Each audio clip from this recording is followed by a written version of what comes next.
আসসালামু আলাইকুম এভরিওয়ান, হেই কি অবস্থা সবার? আশা করি সবাই অনেক ভালো আছেন। আমি মোহাম্মদ বনিয়ামিন, একজন ফুল স্ট্যাক ওয়েব ডেভেলপার। আর আজকে এটা আমাদের CSS3 6 নাম্বার ভিডিও।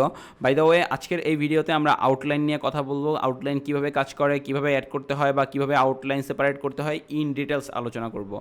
সো বেশি কথা না বাড়িয়ে আমি আমার ভিডিওর মূল টপিকে চলে যাচ্ছি। আচ্ছা, ভিডিওর মূল টপিকে যাওয়ার পূর্বেই বলে নিচ্ছি, যদি কেউ এই ভিডিওটা নতুন দেখে থাকেন অবশ্যই এর পূর্বে আমাদের প্লেলিস্ট থেকে HTML5 এর ভিডিওটা দেখে আসবেন, কারণ HTML5 এর ভিডিওটা আপনি না দেখলে CSS3 ওইভাবে কিছুই বুঝবেন না। সো বেশি কথা না বাড়িয়ে আমি আমাদের স্ক্রিনে চলে যাচ্ছি।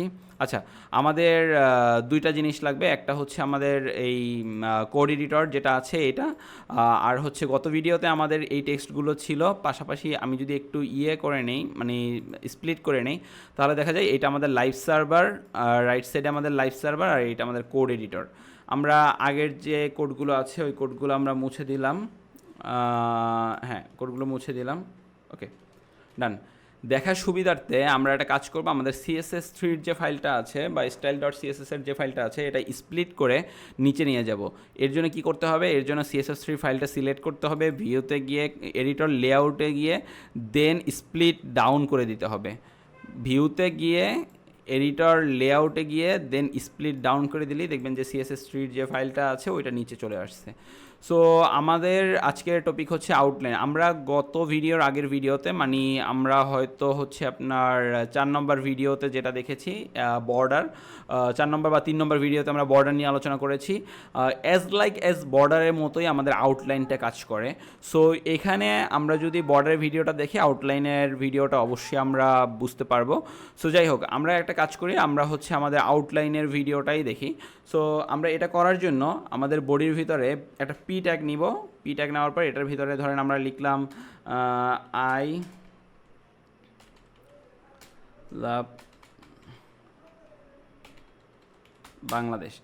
আই লাভ বাংলাদেশ, এই যে পি ট্যাগটা আমরা নিয়েছি, আমরা একটু কোড রাইট সাইডে ক্লিক করে আমরা যদি ফরম্যাট ডকুমেন্ট দিয়ে এটা যদি একটু ফরম্যাট করে নিই, এটা মাঝে চলে আসছে। যাই হোক, Ctrl+S দিয়ে সেভ করি, এখানে দেখা যাচ্ছে যে আই লাভ বাংলাদেশ লেখাটা চলে আসছে। সো এখানে আমার কাজ হচ্ছে আমরা আউটলাইনটা ইউজ করব। বর্ডারের ক্ষেত্রে কি করি? আমরা বর্ডারের ক্ষেত্রে আমরা বর্ডার অ্যাড করি, আউটলাইনের ক্ষেত্রে আমরা ওইভাবে আউটলাইন ইউজ করব। এখন আমি যদি একটু আপনাকে মানে যদি ইন ডিটেলস আলোচনা করি, তাহলে সবসময় আমরা কখনো এই পি ট্যাগটা ধরে কাজ করতে পারবো না। এরকম যে পি ট্যাগ ধরে যে কাজ করবো, ধরেন এখানে আমি একটা কাজ করলাম, পি ট্যাগ ধরে ধরেন কালারটা চেঞ্জ করলাম লেখার, রাইট? লেখার কালারটা আমি চেঞ্জ করে ধরেন আপনার ব্লু দিয়ে দিলাম, Ctrl+S দিয়ে সেভ করলাম, এটা ব্লু হয়ে গেল। ঠিক আছে, এটা হয়, কিন্তু যখন আমরা বড় কোনো কোড করব বা বড় কোনো প্রজেক্ট করব, সেই ক্ষেত্রে কিন্তু অ্যাকচুয়ালি এইটা করা আমাদের ঠিক হবে না। আমরা যখন শিখতেছি, আমরা শেখার সময় আমাদের ভুলগুলো শুধরে দেন শিখব। আমরা এখন থেকে এই পি ট্যাগ বা এই ট্যাগগুলো ধরে কাজ করব না, আমরা এই প্রত্যেকটা ট্যাগকে ক্লাস দ্বারা সিলেক্ট করে দেন কাজ করব। পি অন দিলাম, ক্লাস সিলেক্টরের নাম দিলাম পি অন। এখন আমি যদি এখানে পি অন দিয়ে স্টাইলে কাজ করতে চাই বা CSS-এ কাজ করতে চাই, ক্লাসের ক্ষেত্রে অবশ্যই ডট দিয়ে শুরু করতে হবে। আর হচ্ছে যখন আমরা আইডি দিয়ে কাজ করব, আইডির ক্ষেত্রে কিন্তু আমাদের হ্যাশ দিয়ে শুরু করতে হবে। আমি কিন্তু গত ভিডিওগুলোতে এইগুলো দেখিয়ে দিয়েছি, চাইলে ওই ভিডিওগুলো দেখে দেন এইগুলো দেখবেন। তো ডট দিলাম, ডট দেওয়ার পর ক্লাসের নাম কি? আমরা ক্লাসের নাম দিয়েছি পি অন।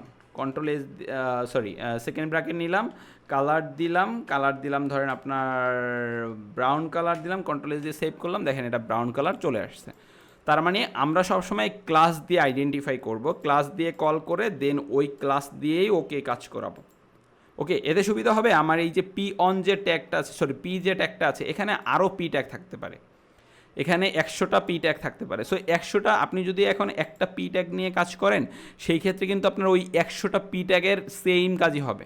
বাট আপনি যদি ক্লাস দিয়ে আইডেন্টিফাই করে বা ক্লাস দিয়ে কল করে ক্লাসের নাম চেঞ্জ করে করেন, সেক্ষেত্রে কিন্তু এই প্রবলেমটা আপনি ফেস করবেন না। যাই হোক, আজকের ভিডিও টপিক হচ্ছে আউটলাইন। আউটলাইন হচ্ছে, ধরেন এখানে আমি যে আই লাভ বাংলাদেশ লেখাটা লিখেছি, এটার চতুর্দিকে আমি একটা আউটলাইন দিতে চাচ্ছি। আচ্ছা, এটার জন্য আমার কি করতে হবে? আমি আবার একটা কাজ করি, আমি ডট দিলাম, আমার পি অন, এটা দেখেন এখানে যদি আমি ডট দেই, ডট দিলে কিন্তু ও সাজেস্ট করতেছে, রাইট? আমার হচ্ছে সেকেন্ড ব্র্যাকেট দিলাম, এখানে আমি লিখলাম আউটলাইন উইথ দিব কারণ হচ্ছে আগে আমরা উইথ দিয়ে এটা হচ্ছে কতটুকু উইথ হবে এটা আমার বলে দিতে হবে। ধরেন এখানে আমি দিলাম 3 পিক্সেল, রাইট? হয়ে গেল। এখন ইম্পর্টেন্ট পার্ট হচ্ছে আউটলাইন স্টাইলটা, কারণ আপনি যদি উইথ দেন কন্ট্রোল এস দিয়ে সেভ করেন দেখবেন যে এখানে আউটলাইনটা শো করতেছে না, কারণ আউটলাইনটা কি স্টাইলে হবে এটা কিন্তু আপনি ওকে বলে দেন নাই। এটা বলে দিতে হবে, ধরেন আমি লিখলাম আউটলাইন স্টাইল। স্টাইল কি হবে, এটা কি ডট ডট ডট আকারে হবে, না ড্যাশ ড্যাশ হবে, না সরাসরি হচ্ছে আপনার কি বলো ওইটাকে, আচ্ছা এখানে দেখেন এখানে অনেকগুলো অপশন শো করতেছে, রাইট? এখানে সলিড আছে, ডটেড আছে, ড্যাশ আছে। আমি ডট দিয়ে দেখাই আপনাকে, ডট দিলাম, কন্ট্রোল এস দিয়ে সেভ করলাম, দেখেন এখানে কিন্তু ডট ডট ডট ডট চলে আসছে। ওকে, এখন এখানের বাই ডিফল্ট কালার আসার কথা ব্ল্যাক, কেন ব্রাউন কালার আসে? কারণ আমরা কিন্তু আগেই হচ্ছে আমাদের এই লেখাটাকে ব্রাউন কালার করে নিয়েছি, যেই কারণে এখানেও কিন্তু ব্রাউন শো করতেছে। এটার জন্য আমার কাজ করতে হবে, আমি যদি এটার কালারটা চেঞ্জ করি, যেমন হচ্ছে সরি আচ্ছা আউটলাইন কালার যেটা আছে, আউটলাইন কালার দিব কি, আউটলাইন কালার দিলাম, ধরেন কি দেওয়া যায়, কি যাবে, গ্রিন দিই, রাইট? দেখতে সুবিধা হবে। কন্ট্রোল এস দিয়ে সেভ করি, দেখেন আউটলাইন কালারটা গ্রিন হয়ে গেছে। আর আমার লেখার কালারটা আমি রেড করে দিচ্ছি। এটা এরকম না করে আমি হচ্ছে লেখার কালারটা রেড করে দিচ্ছি, বাস হয়ে গেছে। কন্ট্রোল এস দিয়ে সেভ করেন, এই দেখেন লেখার কালারটা রেড হয়ে গেছে, আর ডট আমার যে আউটলাইনটা আছে এটা হচ্ছে গ্রিন হয়ে গেছে। এখন এখানে আমি ডট দিয়েছি দেখে ডটেড বোঝাচ্ছে। এখানে যদি আমি সলিড দিই, কন্ট্রোল এস দিয়ে সেভ করি, এটা সলিড হয়ে গেছে। ওকে, আবার যদি আমি ড্যাশ দেই, এটা কিন্তু ড্যাশ হয়ে গেছে। মানে স্টাইলটা আপনাকে অবশ্যই ইউজ করতে হবে, কারণ হচ্ছে এই স্টাইলটা যদি আপনি ইউজ না করেন এটা শো করবে না। আমি যদি এটা কাট করে এখান থেকে নিয়ে কন্ট্রোল এস দিয়ে সেভ করি, দেখেন এটা শো করতেছে না। স্টাইলটা মাস্ট বি এখানে আপনার ইউজ করতে হবে, তাহলে এটা শো করবে। আচ্ছা, এখন আমার হচ্ছে আমি এখানে একটা কাজ করি, আমি যদি এখানে একটা বর্ডার দেই, ধরেন আমি এখানে, আচ্ছা এই যে উপরে এটা আছে এটা আমাদের লাগতেছে না, কারণ হচ্ছে এই লেখাটা কালোই থাকুক, হ্যাঁ বা গ্রিনই থাকুক। আচ্ছা, এখন আমার কাজ হচ্ছে, ধরেন আমি এটা যদি একটু সলিড করে দেই, এই হচ্ছে সলিড। আমি যদি এখানে একটা বর্ডার অ্যাড করি, আচ্ছা বর্ডারটা অ্যাড করব, ওকে বর্ডার অ্যাড করে আমি একটু বুঝাই বলি আপনাদের। বর্ডার অ্যাড করলাম, ওকে বর্ডার আমি এখানে দিলাম হচ্ছে, এখানেও দিলাম 3 পিক্সেল, এক লাইনে আমি করতেছি। ওকে, 3 pixel space solid space red, কি দিলাম, বর্ডারটা 3 পিক্সেল হবে, আর হচ্ছে এটা সলিড বর্ডার হবে, আর হচ্ছে আপনার রেড হবে। কন্ট্রোল এস দিয়ে সেভ করি, দেখেন আমার বর্ডারটা চলে আসছে। ওকে, রেডটা হচ্ছে আমার বর্ডার, উপরে গ্রিনটা হচ্ছে আমার, গ্রিনটা আমি একটু বাড়াই দেই, এটা আমি হচ্ছে 8 পিক্সেল দেই। ওকে, 8 পিক্সেল হয়ে গেছে। এখন আপনি যদি একটা জিনিস খেয়াল করেন যে আমাদের এই যে বর্ডারটা আছে আর হচ্ছে আপনার যে আউটলাইনটা আছে, দুইটা কিন্তু অ্যাটাচড হয়ে আছে একসাথে, মাঝখানে কোনো ফাঁকা জায়গা নাই বা মাঝখানে কোনো স্পেস নাই। সো স্পেস দেওয়ার জন্য আমাদের একটা কাজ করতে হবে, স্পেস নেওয়ার জন্য আমার এখানে আর একটা কাজ করতে হবে, সেটা হচ্ছে আমার এখানে আউটলাইনটা অফসেট করে দিতে হবে। কত করব, আমি ধরেন 3 পিক্সেল করব, মানে 3 পিক্সেল আমি এখানে দুইটা জিনিসের মাঝখানে ফাঁকা চাচ্ছি। কন্ট্রোল এস দিয়ে সেভ করেন, দেখেন মাঝখানে এই যে সাদা গ্যাপটা, এটা কিন্তু 3 পিক্সেলের একটা গ্যাপ হয়ে গেছে। আমি কি করেছি, আউটলাইনটা অফসেট করে দিয়েছি। মানে আমি চাচ্ছিলাম, ধরেন এটা যদি না থাকে, কি হচ্ছে এখানে, এটা না থাকলে এখানে দুইটা অ্যাটাচড হয়ে আছে, আর যদি এটা থাকে, এটা যদি দেই, তাহলে হচ্ছে মাঝখানে একটা গ্যাপ চলে আসছে।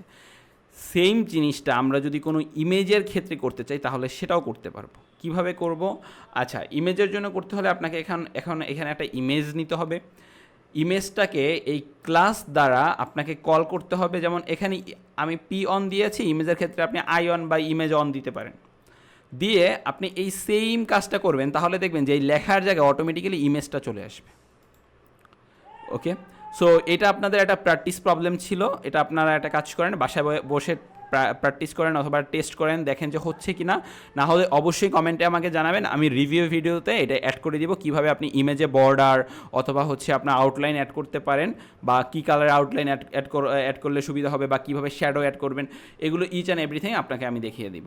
সো আজকের ভিডিও এই পর্যন্তই। যদি ভিডিওটা ভালো লেগে থাকে অবশ্যই একটা লাইক দিবেন, কমেন্ট করবেন, আর শেয়ার করে বন্ধুদের সাথে শেখার সুযোগ করে দিবেন। যাই হোক, আমাদের এই চ্যানেলটাতে আমরা টিউটোরিয়াল ভিডিওগুলো আপলোড করতেছি, আর আপনারা যদি আমাদের পডকাস্ট শুনতে চান বা আমাদের সাথে কথা বলতে চান ফ্রাঙ্কলি, সো এটার জন্য অবশ্যই আমাদের যে সেকেন্ড চ্যানেলটা আছে টক উইথ বানি, সো ওই চ্যানেলটা সাবস্ক্রাইব করে আমাদের সাথে থাকবেন। ওই চ্যানেলের লিঙ্কটা আমি আমার ভিডিও ডিসক্রিপশনে দিয়ে দিব। আমি ওইখানে টুকটাক বিষয় নিয়ে আলোচনা করবো, সেটা হতে পারে অনলাইন কেরিয়ার, অফলাইন কেরিয়ার, কীভাবে একটা কেরিয়ার বিল্ড করবেন, নিজেকে কীভাবে প্রতিষ্ঠিত করবেন। বাই চান্স আমি যদি চেষ্টা করতে পারি বা আমি যদি পারি, আমি ট্রাই করব যে অন্য কাউকে আমার এই পডকাস্টে আনার জন্য, যারা অলরেডি সাকসেস এবং মার্কেট প্লেসে খুব ভালো একটা জায়গায় আছে, এরকম কাউকে আনলে আপনাদের জন্য শেখা এবং সব কিছু সুবিধা হবে।